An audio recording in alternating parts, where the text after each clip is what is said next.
नमस्कार दोस्तों, जय जय श्री राधे। दोस्तों, आज मैं बात करूंगा उन लोगों की जो रात में अक्सर डर जाते हैं, जिनको सारी रात कई बार नींद नहीं आती, किसी भय के कारण, किसी डर के कारण। नंबर 2, दूसरे वह व्यक्ति जिनको कोई ना कोई स्किन से संबंधित कोई ना कोई समस्या रहती है।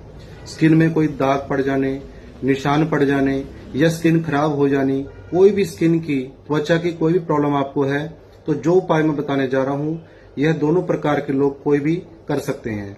जिनको भय हो, रात को नींद ना आती हो, दूसरा जिनको स्किन की प्रॉब्लम हो।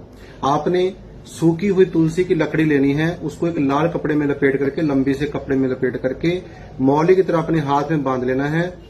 कोई मर्जी दिन हो, वैसे बुधवार और शुक्रवार के दिन अच्छा माना जाता है।